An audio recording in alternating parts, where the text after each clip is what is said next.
Hello and welcome to World Insight, coming to you live from Beijing on CCTV News. I'm your host, Tian Wei. On today's program, a country on the brink of collapse. Clashes break out once more between protesters and police in Venezuela as 4 million civilians signed a petition to recall the president in an effort to save the country from falling further into economic disaster.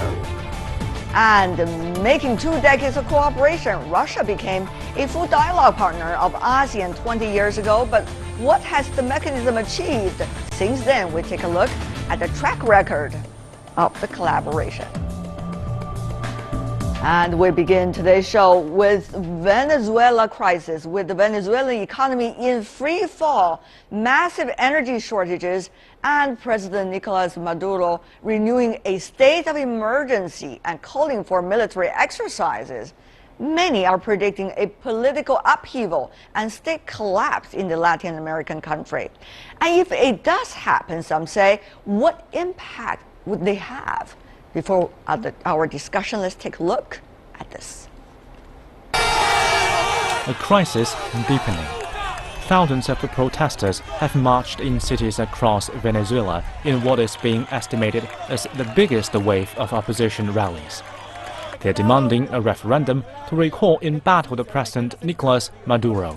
On the eve of the march, the opposition leader gave the army, which has pledged allegiance to the government, a grave warning.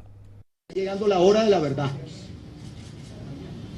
moment of truth is coming to decide if you are with the Constitution or you are with Maduro. This is a decision that the army will be responsible for making.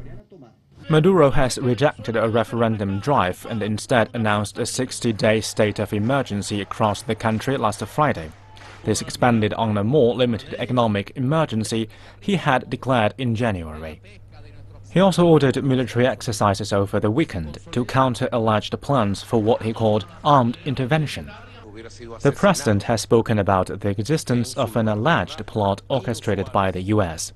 He said the aim is to create a scenario of violence in the country to justify foreign military intervention and to force him out of power.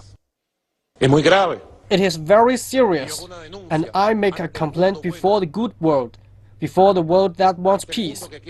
Venezuela is building peace every day, and we are prepared to keep winning it. But Venezuela is being mounted on a scenario of violence to justify foreign military intervention, and they believe that the time has come. Venezuela has the world's highest inflation rate. The IMF estimates an average inflation rate of 500% this year, and there are shortages of basic goods as well as power shortages. There's no question that Venezuela is heavily dependent on oil, of which it has the world's largest proven resources. But the prices for Venezuelan oil have plummeted. The low oil price means that the government does not have as much US dollars in its coffers it once had. And the lack of dollars means the country is struggling to import all the goods that the people need and want. I have spent 4 hours in line here to buy bread, to be able to eat because there's no food. As the pressure from all sides increases, the future of Venezuela is unpredictable. And for more about the latest situation in Venezuela in Latin America, I'm joined here in the Beijing studio, Mr. Yang Zhimin, professor with the Institute of Latin American Studies at the Chinese Academy of Social Sciences. Welcome, sir. And also joining us from Washington, D.C., we're having Ms. Maricruz McGowan, who's the Vice President of the National Economists Club. She used to work for the government of Bolivia. Welcome to both of you. First of all, Ms. McGowan, from your perspective, what's going on now in Venezuela? Is it an economic crisis or is it a political crisis? It's a horrific economic collapse brought by socialism. Socialism was the big lie of the 20th century. And these are the results. Actually, quoting Milton Friedman, the Nobel Prize economist, he said, if socialism will be placed in Sahara, in Africa, very soon they will have shortage of sand. And that's what is happening in Venezuela. They have all of these reserves of oil, and now they are importing oil. They have shortages of all kinds. Socialism doesn't work. And this is another country that fell through that. We are also having now Mr. Daniel Furman in Caracas, who is in Venezuela, in the country itself. He's a researcher for the Center of Political Studies at the Andres Bello Catholic University. Welcome to our program as well. Mr. Furman, you probably heard from time to time what Ms. McGowan in Washington, D.C. said about the crisis inside Venezuela. What do you make of the nature of it? Is really, quote unquote, a terminology like a socialism to blame?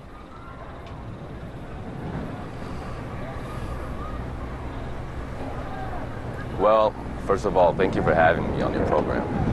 I don't think the nature of the crisis responds necessarily to the ideological aspect of the government. But, however, the government is to blame for the crisis. In the last 3 years, we have seen a sharp decrease of the quality of life of Venezuelans. Here in Caracas and all over our country, you have to do these massive queues and lines in order to get food, to get medicine, to get the most basic needs. And the people are not content with the situation. Our studies show that over 86% of all Venezuelans show strong dissatisfaction with the government and with the situation. Over 60% of Venezuelans think the situation will get worse in the next 12 months. And who do Venezuelans blame for this? They blame the government directly. So it's not an issue of ideology, if it's capitalism or it's socialism. It's an issue of a government that is perceived by Venezuelans as being very inefficient in being able to provide. And that, of course, has to do with the economic aspect of the government. The model which Chavismo has placed upon the Venezuelan people heavily relied on oil prices. Right. Venezuela is a country that only produces and exports oil. We have no other means of production, and everything we consume, be it medicine, food, supplies, is all imports. Right, and this is exactly what I want to ask you. This is exactly what I want to ask you, Mr. Furman, that the oil inside your country. Let's take a look at some of the numbers. Many of the Venezuela's problems come down to oil, as they say. A quicker look and a closer look. It has the largest oil reserves in the world at more than 299 billion barrels. Oil reserves and revenue account for about 95% of the export earnings, and the oil and gas sector covers around a quarter of the GDP. But to save oil for export, more than 60% of Venezuela's power comes from hydropower, now in trouble also due to drought caused by El Nino. So the question really is, you also got a number there in terms of the money being earned. The country requires oil prices about $120 per barrel to balance its budget. But right now, as we all know, the price for each barrel is only $50. Huge gap over there. This is what I really want to ask you, Mr. Furman, if you can briefly. Is oil a blessing or a curse, in fact, for your country?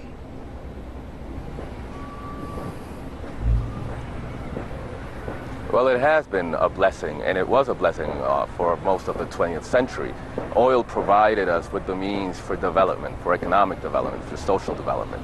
But now, in the last 20 years, what we have to ask ourselves is, where did the oil money go?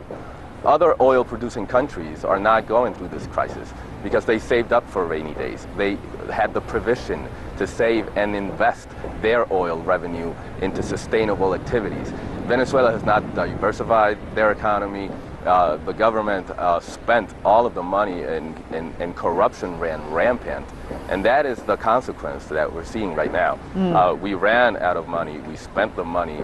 There was huge corruption. And now, since we only depend on oil prices and oil prices are down, we're really having a rough time. And I also want to make something very clear. El Nino is obviously a natural phenomenon, but it is not to blame for our energy crisis.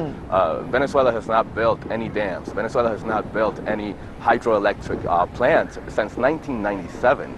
So what we see is its lack of investment.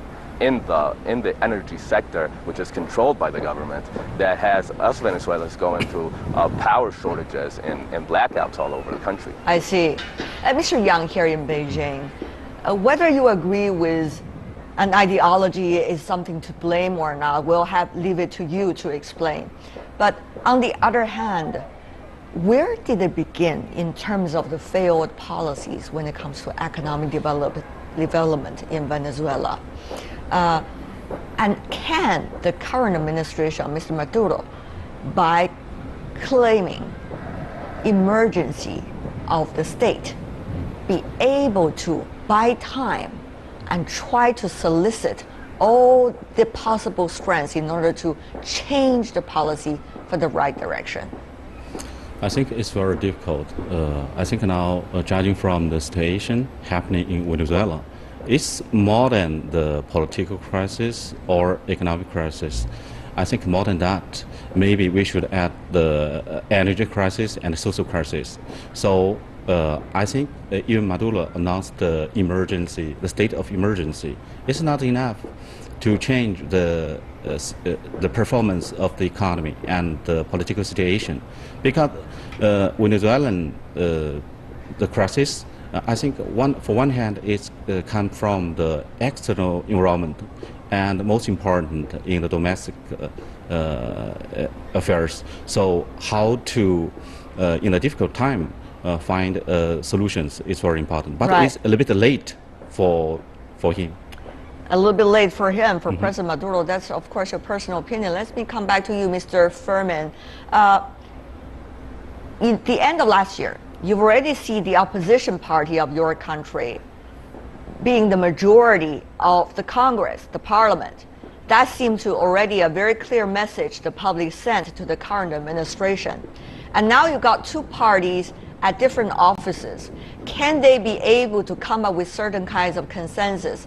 Whether it's late or not is one question, but whether even when it's late, no action, that will be even more severe, the problem.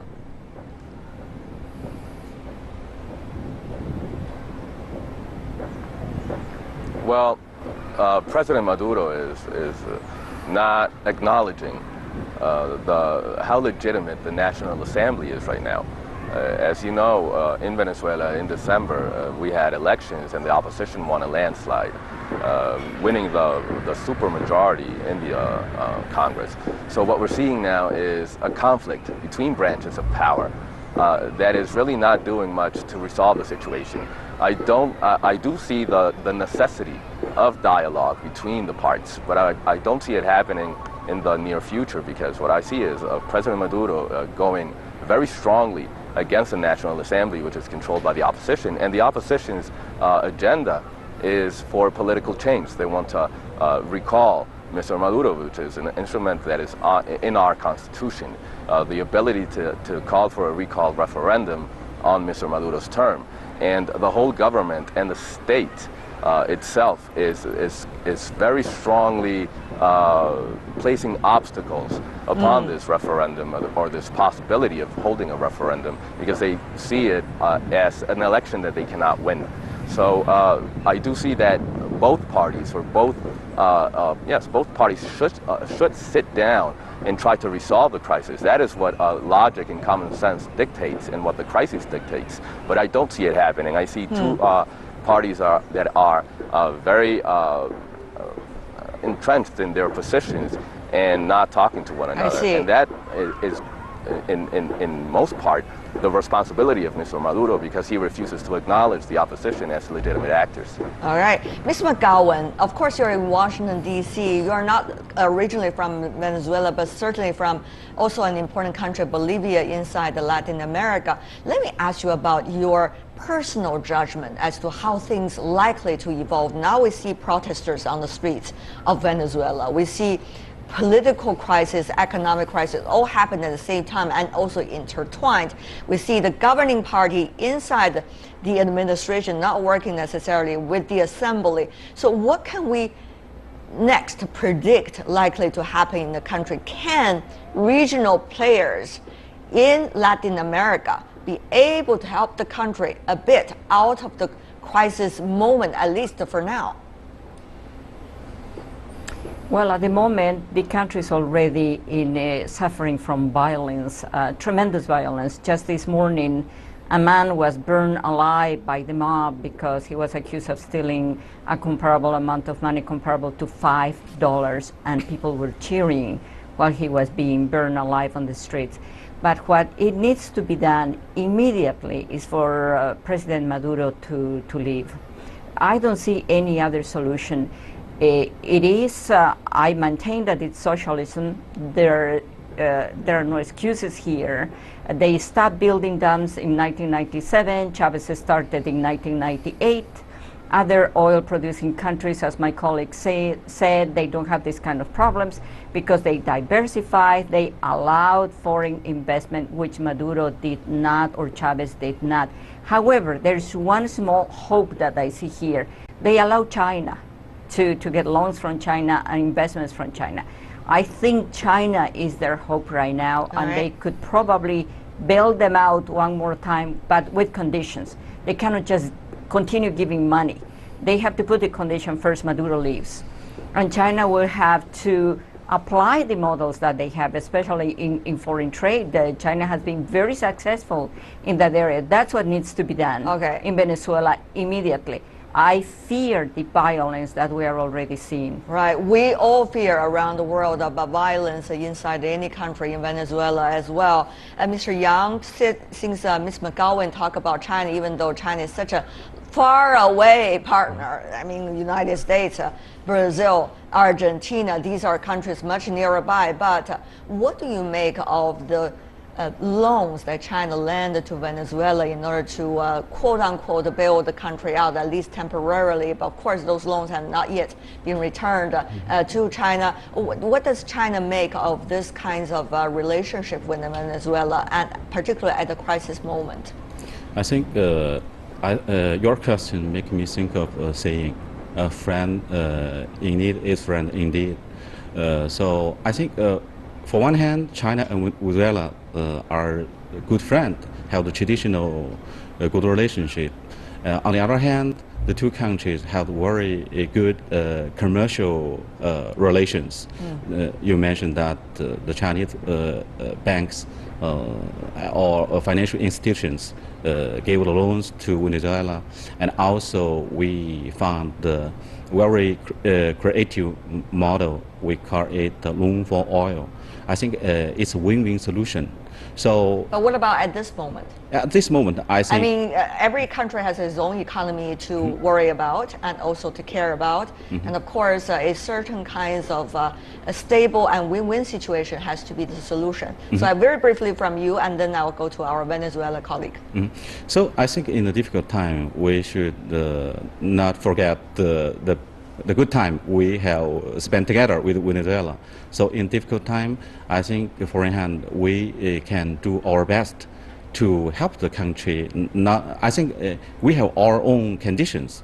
That means the loan have conditions. It's not freely to give the country, but within the financial institutions, like the contract. So the hope is not in China of the country, but in itself. But China can do its best. Yes, to help. indeed. But on the other hand, Mr. Furman, what do you make of all the neighboring countries?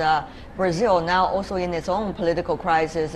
Argentina, right after election, of course, the new president has a different way of doing things.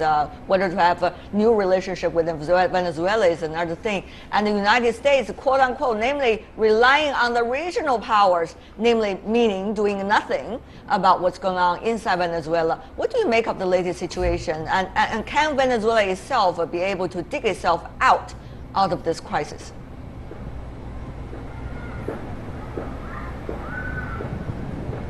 Well, I do think that our problems, Venezuela's problems, have to be resolved by Venezuelans. The international community's support is vital, however, in drawing attention to the problems that we are facing. For way too much time, the international community was not focused on Venezuela. What we're seeing now is a concern of our neighbors and concerns of our economic partners as to the well-being of Venezuelan and the well-being of their investments in Venezuela. So I do see that international actors, but especially the regional actors, I'm talking about Brazil, I'm talking about Colombia, I'm talking about Argentina. Those are the countries that have to step up, and the regional organizations as well, the OAS, Mercosur, UNASUR, and even the United Nations. Those are the places where the Venezuelan discussion has to be taking place right now. And I think their support is very, very important, as I just mentioned. But our problems ultimately have to be resolved domestically by Venezuelans. All right, we're really running out of time for this round of discussion, even though this is an extremely important topic for today. Obviously, it is not only the international community, but also Venezuela, the country itself, willing to embrace support and also help from the others. Of course, they have to make their own decisions. And for now, thank you so much for the three of you. Daniel Furman for us inside Caracas, inside Venezuela. Really appreciate it, gentlemen, for being with us. And also Yang Zhimin here in Beijing, Maricruz McGowan in Washington, D.C. Appreciate it. Thank you, the three of you. Stay with us here on World Insight. We got our final segment coming right up. Marking 2 decades of cooperation, Russia became a full dialogue partner of ASEAN 20 years ago. But what has the mechanism achieved since then? We take a look at the track record of the bilateral collaboration.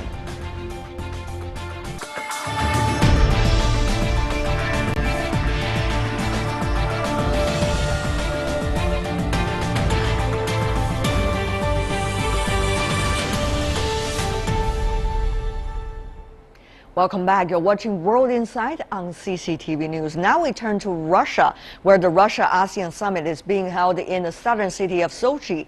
The summit is expected to deepen economic cooperation for both sides as they face the emergence of the Trans-Pacific Partnership, or also known as TPP. Security issues are also on the agenda. This year marks the 20th anniversary of the ASEAN-Russia relationship. What will be discussed, and what does this summit mean for both sides? We'll commence our discussion shortly, but first, take a look at this. Towards strategic partnership for the common good. That is this year's theme for the ASEAN-Russia summit. The declaration is highly focused since it will function as a roadmap to enable stronger collaboration between the two parties, especially on the economic front. Before the summit, Russian President Vladimir Putin suggested the Asian Infrastructure Investment Bank get involved in Russian projects. We can suggest a number of interesting projects on Russian territory. These include the development of the Trans-Siberian Railroad, the development of the Arctic shipping route. These may be special economic zones in the far east of the Russian Federation. Meanwhile, another important program, the Comprehensive Plan of Action for Developing Russia-ASEAN Cooperation from 2016 to 2020, is at the final stage of coordination. The ASEAN-Russia Dialogue Partnership can be traced back to 1991, and Russia was subsequently elevated to a full dialogue partner of ASEAN in 1996. 2 summits have been held in these past 20 years. The first in 2005 in Kuala Lumpur, and the second in Hanoi in 2010. Russia is fast becoming a major player in regional economic cooperation, and ASEAN is one of the most important forums in the area. Analysts say the collaboration between the two offers an alternative to the Trans-Pacific Partnership initiated by the US. We have strained relations with all Western countries, with the United States. They are pursuing a policy of sanctions against Russia, and therefore the value of our economic, scientific and technical cooperation with Asia and East Asia has increased several times. This process is inevitable. As economic sanctions from Western countries tighten unceasingly on Russia, and the conflicts in Ukraine and Syria continue to escalate, this summit in Sochi may signify somewhat of a shift in Russia's foreign policy. Is it really? For more on that, on the ASEAN-Russia summit, we are joined in Irkutsk in Russia by Sergei Sanakoev, who is the president of Russia-Chinese Analytical Center. Meanwhile, inside Singapore, one of those ASEAN countries, we have Mr. Lin Tan Wai, who is a senior lecturer at the Sim University and Research Fellow Adjunct with the East Asian Summit, Asian Institute rather, National University of Singapore. In Hong Kong, we are having Victor Gao, current affairs commentator. Welcome to the three of you, gentlemen. Russia, ASEAN, that's a rare topic, isn't it? Mr. Sandakoev, help us to understand. Of course, this is 20 years of a dialogue partner, but at this moment, such a summit with all the state leaders attending and with President Putin put it as a priority for Russia. What's really behind this? What is the agenda? Good evening, Beijing. Thank you for your question. Certainly for these 20 years, the relations between Russia and ASEAN have been different. And as you have already told, we have only 2 summits in 10 years ago and last in 2010. But now time is changing, the situation is changing, and we have new opportunities for developing of our economic, mostly in the far east of Russia, and we look to the Asian market very hopeful. Well, what circumstances have changed, you said, rather abstractly, but what about the political situation you just talked about? Exactly what you're referring to? No, I'm not meaning the sanction from the Western countries. I mean mostly the Russian economical policy as for development of the Russian Far East and the integration of Russian economic through the development of Far East to the Asia-Pacific regional region and the economic of this region. Mr. Lim from Singapore, this is more economic or this is more political? I think it's both political and economic, because there are different voices within ASEAN. In the economic sphere, in 2014, bilateral trade between ASEAN and Russia was about US $22 billion. Both sides believe that there is a greater potential for this bilateral trade to grow further. And also voices within ASEAN that says that there's greater capacity to cooperate with Russia on security and other technological transfers between the two. And Russia, in some narratives, has good military technology, nuclear energy technology, which some ASEAN countries are interested in. So in a way, it is both economic as well as geopolitical / military potential. And both in both spheres, there's belief on both sides that there's potential to grow further, particularly with Russia's Look East policy. I see. Well, according to you, it seems that Mr. Lim, it's quite a complicated one, all in one. Yes, indeed, just as you said, ASEAN-Russia trade has not been very impressive. We do have some numbers for you. ASEAN-Russia trade last year was only 24%, as we mentioned, $24 billion US, or less than 1% of the total of member countries. Trade volume between the two sides grew rapidly after the first summit in the year 2005, but growth in the 2010 to 2014 period was much lower, and trade only grew by 80%, far less than the expected 2.5 times. And in 2014, Russia investment decreased to $30 million from $540 million the previous year. Quite a huge change. Before I go to our Chinese panelists, I do want to come back to the Russia panelists once again. Mr. Sandakoev, what really caused this drastic decrease of investment coming from Russia into ASEAN countries? And now Russia, within 2 years, once again, very enthusiastic about this relationship again. Does that look a little bit moody? Okay, so as I have already told you, more than 4 years we declared about the new economical policy, about the development of our Far East and integration to Asia-Pacific region. So as you say, about 2 years about this section, so we can say that we do it earlier.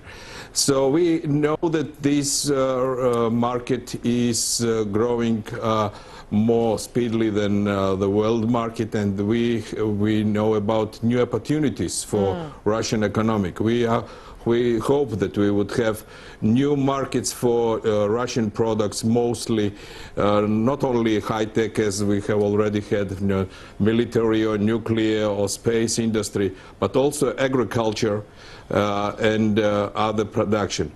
And we also hope to see the good relationship for get the tourism from these countries to Russia. So this is new opportunities for us, and we are not talking about some alternatives between West or East. We are going to develop both directions, and we are doing our diversification. If 4 years ago we thought about only Western direction, now we do our best to make it more diversified. Okay, what is your observation, Mr. Gao, joining us from Hong Kong today? I mean, what do you make of Russia's choices? We have to take a look at some of the realities that Russia itself has to face. Sanctions coming from the West, even though we already got the Russian guest talking about this is not about alternative, this is more about overall approach to ASEAN countries. But it is a fact. On the other hand, we also see Russia having this look east policy many years ago already, but exact blueprint not necessarily clear. And thirdly, you do see United States coming with the TPP, ASEAN members being, many of them, joining the TPP, while at the same time ASEAN members also try to jump on the bandwagon of China's AIIB and also the Silk Road initiative, Belt and Road initiatives. What do you make of this mixed messages in the region and the unique role of ASEAN being able to be multifunctional, it seems, with all the players? Well, I would say this summit meeting between ASEAN leaders and the Russian leader is an important multilateral event in our modern life. As far as ASEAN is concerned, its major trading partners is China, the United States, Japan, and EU, and other countries, including Australia. Russia is not a large trading partner as far as ASEAN countries are concerned. As far as Russia is concerned, Russia and ASEAN do not border with each other. Actually, they are separated by the northeastern Asian countries and China's Taiwan province. However, if you look at the prospect of Russian-ASEAN cooperation, both on the economic side as well as on the political side, especially when Russia is faced with continuous sanctions imposed by the United States and other Western European countries, then it makes all the sense for Russia to strike out and embrace ASEAN countries as an alternative way of reinvigorating the Russian economy and also shifting more and more focus from the European part of Russia to the Asian part of Russia. Asia and Asian Pacific region is the future of the global economic growth, and I think the more Russia can embrace the Asian Pacific region, including ASEAN countries, the better for Russia. Equally, I think for ASEAN country to fill in that missing link. As far as their relation with Russia is considered, is also a very important strategic step. Let's talk about filling that gap. Mr. Lim, as we mentioned earlier, ASEAN has been playing with all sides. I mean, with the United States, with China, with Russia, coming with different mechanisms, being active players. But on the other hand, what is the emphasis of ASEAN itself? Whether this multilateral mechanism ASEAN is getting itself into necessarily going to help to achieve your eternal goal. And by the way, there are a lot of divisions within ASEAN countries yourself and within the ASEAN economies yourself. So what would this mean for the unity or disunity of ASEAN? I think one of ASEAN's strength is that it has traditionally engaged with all major powers in the region.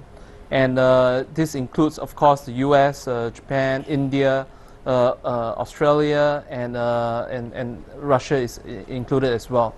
So ASEAN wants to play this engagement with all major powers equally, and that's the reason why it made Russia and gave Russia an observer status in the East Asian Summit.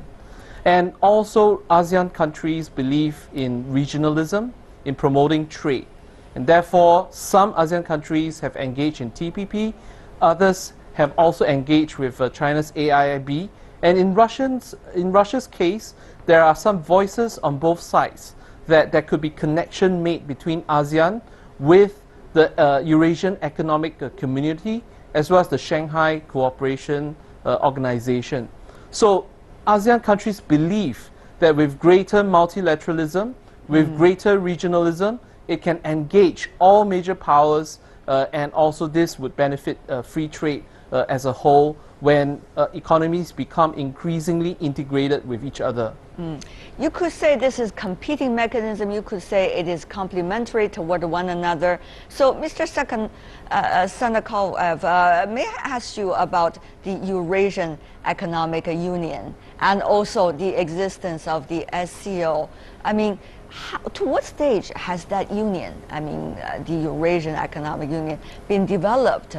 How much really the blueprint of that union is likely to be complementary or challenges to the other two mechanisms, TPP, initiated by some ASEAN countries, closely followed up by the United States, or the Belt and Road Initiative, mainly China brought up the prospect.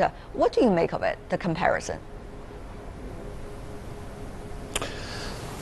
Certainly we can see now that there is the big competitiveness between integration processes in the Asia-Pacific region and Eurasian continent.